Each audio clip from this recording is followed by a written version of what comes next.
Center, where Xavier had an 82-63 win over EKU. It wasn't as easy as the score would indicate. I think you might hear that from Sean Miller. Steve Wolf visits with Justin Dolman and the coach. Steve?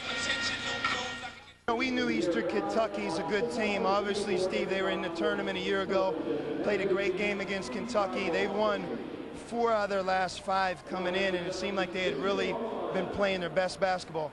They got to guard Matt Witt, and I'm glad the game was on TV because I've been around now for a while, both playing and coaching. He's as good of a guard as I've coached against on offense. He's phenomenal. He's a 4-year starter. I mean, you had Burrell on him, you had Cage on him. He played a pretty good game. Justin Cage, if we didn't have Justin Cage on our team, he would have scored 50 points tonight. I want to talk about another defender and a guy that had 5 assists, 15 points. Anytime you get 40 points off the bench, you got to be pretty happy. Thornton going up against Darnell Dials. Dials wins the tip, and Witt will bring it up against Diedrich Finn. Moving from our right to our left. Witt with a nice look. Dials had a stop by Thornton, and Cage will come the other way.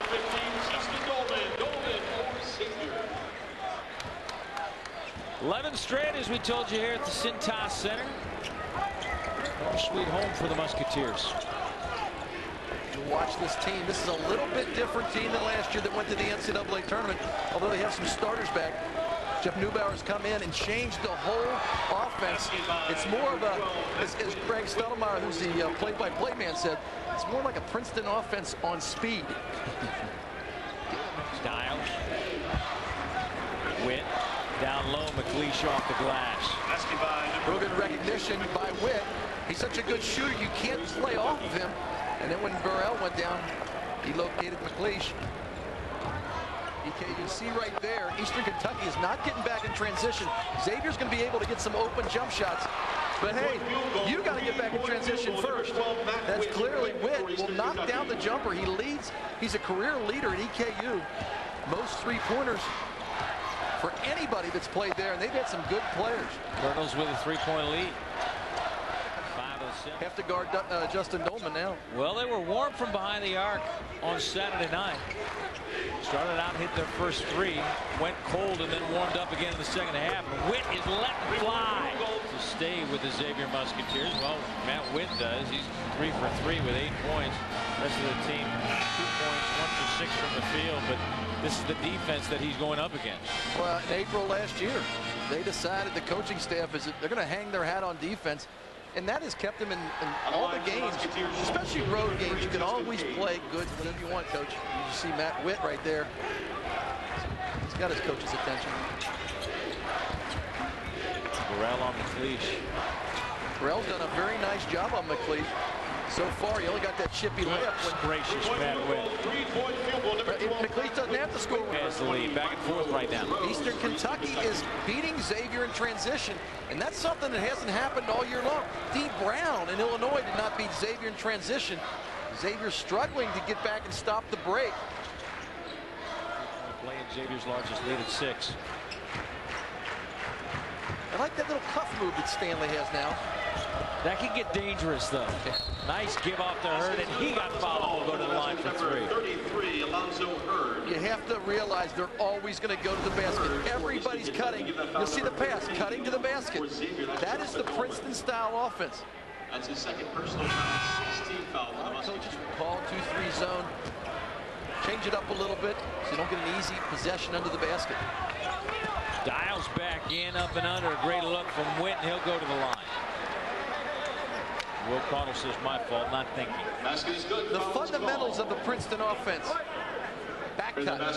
Cut into the basket. They're going to get more baskets. Yeah, they're going to shoot the 3s, but they're going to get their bread and butter under the basket, and that's where they've been getting the last 6-7 times down court. Yeah, they'll shoot a 3-point jump shot, but they're getting 3-point plays the old-fashioned.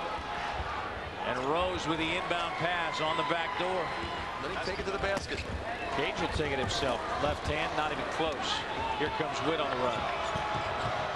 Watch the secondary break. Look for the secondary break. Excellent pass by Matt Witt. Watching Hurd cut the lanes. He needs to keep this game close in order to make a run at the end. Witt finally finds the stroke. Well, you see who was guarding him, Diedrich Finn. He is just able to shoot the ball over Diedrich Finn because he has such a quick release of the basketball. He's been doing a very good job throughout the year guarding the three-point jump shot. And tonight, McLeish hitting one there, Witt hitting the jump shot. Xavier is struggling to protect from the three-point arc. Xavier on the year holding opponents to 25.7% from behind the arc. Tonight, EKU is shooting 47%. In and out. Hurd comes down with a rebound. Witt looking to run and let fly. Matt Witt makes his fifth three-pointer, give him 17 on the night. And it's an easy shot over Diedrich Finn because Diedrich is not as big.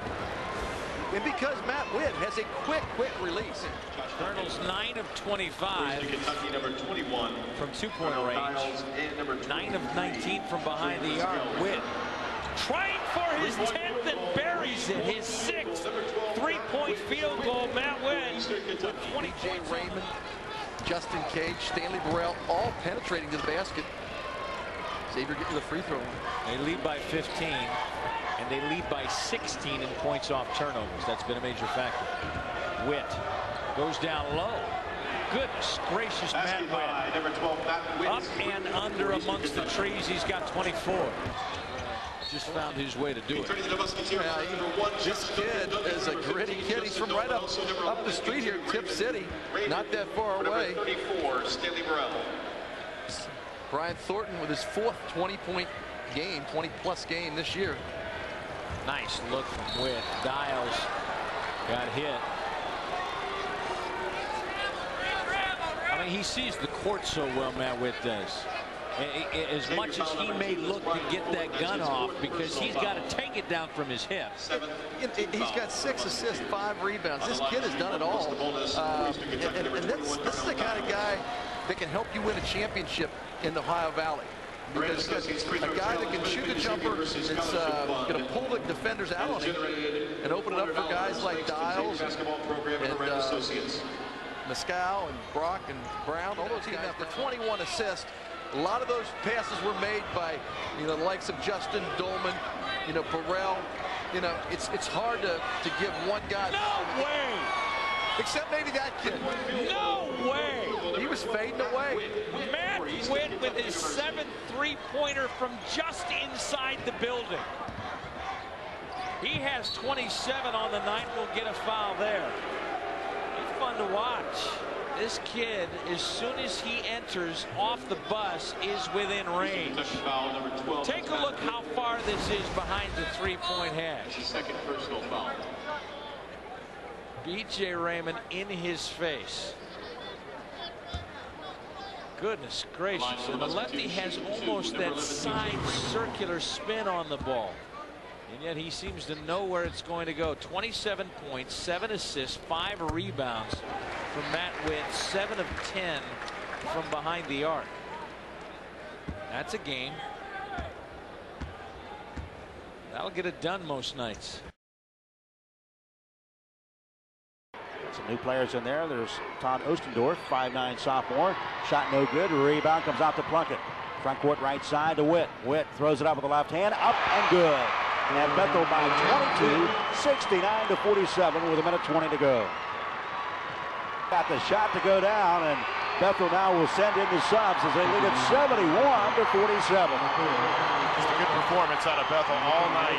Kind of a sluggish start, but they hung tough, and zone defense really worked well. St. John's didn't shoot it. Tell you what, Bethel, one of their best shooting performances of the year in the biggest game of the year. So the subs in. Witt will come out. He's still in there. Plunkett's still in there. On the attack is Delphos St. John's. And a steal by Witt the other way for the lay-in. Up and good.